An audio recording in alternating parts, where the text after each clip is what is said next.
Hey guys. All right, folks, we're here today to check out the latest offering from Nightground, the Namlosa. These guys need to start putting together some titles that I can fucking pronounce and spell and all of that shit. They always throw these curveballs at me. Damn you. Anyhow, they have a new album coming out, and this is the latest single that they've released. So, not a band that's strange to us by no means. No, a band that I've always thoroughly enjoyed. So let's see if you thoroughly enjoy it this time around. Yeah.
what a track.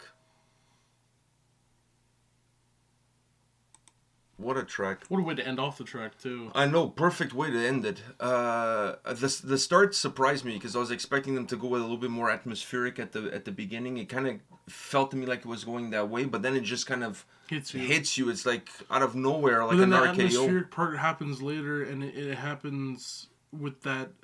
These guys, I mean, I've learned from the other songs we've done from them, where every song has a melody, like this darkened but yet beautiful melody in the song, right? That is what's carrying. It's the spinal cord of the track. Exactly. It's what's making you wake up in the morning. That is the pillar of the song. Is that melody? The song had one, and the last songs we did had their own. Each song has its own individual one, and that's their thing, man. That's how I know, like, they have and it's also. It's not just the melody, it's the way it sounds. It's a very distinct way it sounds, I can tell that it's them. It has this beauty, darkness to it, but with that and the fucking blasting drums in the background, it got me, bro. It always gets me. I love this shit. I always love when we do this band because I'll have like the melody stuck in my head for like the rest of the day, and then it'll just get me listening to it. They're very consistent from that point of view. I agree with you. They're very consistent because they're good, man. Like, consistently good. Yeah, but you could be consistent in bad. True. There's a lot of bands out there that are very consistently bad. True. So just because you're consistent doesn't mean you're good. True. Just means you're consistent at whatever it is that you're doing. True. Could be good or bad or mediocre for that matter. Man, that's horrible. Either you go bad or good. You don't want to be mediocre. I don't want to be mediocre, yeah. I know. Either you want to be the worst band in the world or you want to be the best band in the world. You don't want to be like, mid. Yeah, nobody wants to be mid. So anyhow, I really enjoyed this track. It surprised me at the beginning. The sheer aggression, ferocity, those drums, like, it surprised me because I was expecting the way the song started that was going to go into this almost like opening intro, atmospheric opening intro that would allow you to take a few steps into the song before the song really develops and blossoms into what it really is. So that wall of sound that hits you quickly at the beginning, it comes unexpectedly. But I think it works really well because you're not expecting it, and then suddenly you're hit by it, and it almost like jolts you. It's very jarring, but not in a bad way. It's just kind of wakes you up. Like if this song is coming on, and you're not paying attention, well, it's not going to take you very long to start paying attention because it really hits you hard.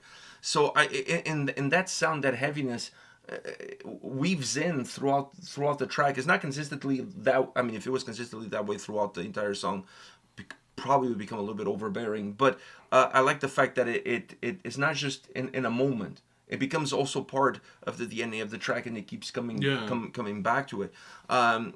Really, really interesting from that standpoint. The symphonic side of this track is really predominant, for a lack of a better term, but it works well because it kind of dilutes a little bit of the heaviness and the thickness that the drums, guitars, and even the style of vocals have.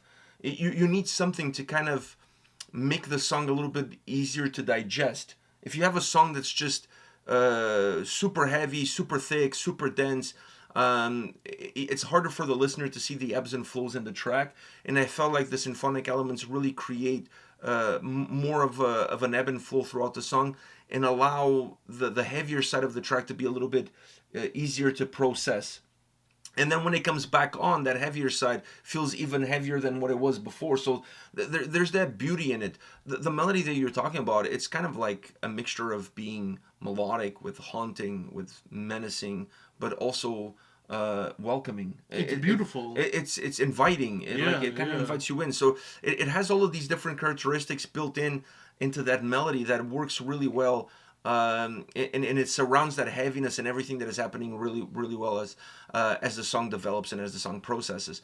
I was wondering where the track was going to go as far as the ending is concerned, because the start had that surprise there of how it started and then that wall of sound coming in. The song is very aggressive throughout, with obviously the right pockets in the right place, but I was wondering where it was going to go at the end. It was going to be one of those that is just jarring at the end and then stop. Like what are you gonna do? Like it has to, for this song to work, the ending has to somehow complete the experience. It has to be. It can't be like when you're in a car and you brake and then you just like jerk forward. It can't be like that. It needs to be very smooth with the way it ends. I thought the piano was beautiful. And I thought the piano was a perfect way to smooth it out. Because it also tied into the symphonic elements that you were hearing throughout the Yes. track. So it's not like it's an element that they're just throwing in at the end. And you're like, where the fuck did this come from? No. For example, if they had finished with an acoustic guitar, you would be like, with the same melody, you would be like, what the fuck is this acoustic guitar doing Where the fuck here? did this come from? But the piano was... It's a better segue from the symphonic... segue because from the symphonic elements is a better segue to go with the piano. Yeah. Because it feels more connected with what the rest of the song was giving you. And it feels like when it hits you, it feels like, okay, I know where this is translated from. Yeah, because it felt like almost everything else dropped. And the only thing that was left was the piano that technically through the symphonic elements... it was lingering there. Yeah. So it almost felt like as the song started to go towards the end, everything started to drop off the face of the earth, and then all you're left is with that layer that makes you feel like it was already there from the beginning all the way to that point. So really interesting ending that works really well for a song like this.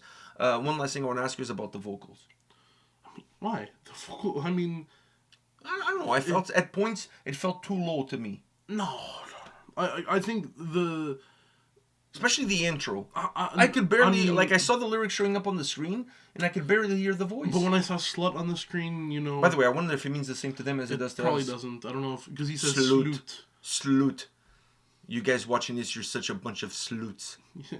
I don't even know what that means. I think the style of music it is, and you know, how big everything else feels, I can forgive vocal lowing in some portions. I just thought the intro should have been a little bit... But dude, I think I can forgive it because the vocals in I don't understand the lyrics, right? Obviously. So obviously, what I'm getting from this we is we don't speak Zlatan. Yeah, and so for me, it's just another instrument now, and it's adding to, it's what it's doing in those portions. Yes, they may be a little bit too low, but for me, it's still adding the essence of what they're supposed to be. It's adding to the atmosphere of the song. Yes, it's adding to the atmosphere of the song, whether it's high or low. So for me, I can forgive it, especially the style. It's not like he was singing... Throughout the song, I was okay. I just thought that the intro, a little bit higher on the intro would have been nice to just... Because I'm seeing the lyrics popping up on the screen and I can barely hear a voice. But maybe that's what they were going for, so that you could have that jarring effect of the heaviness then hit you. Okay, if that's what they were going for, then I get it. All right. So anyways, go check out their social media so you can find out when the album comes out. You can pre-order it, all that nice shit. Support these guys. These guys are outstanding, really. Yeah. I don't think they've ever released a bad record. So once again, consistently good. So go check them out on the socials and be back tomorrow because we'll have another video. See ya.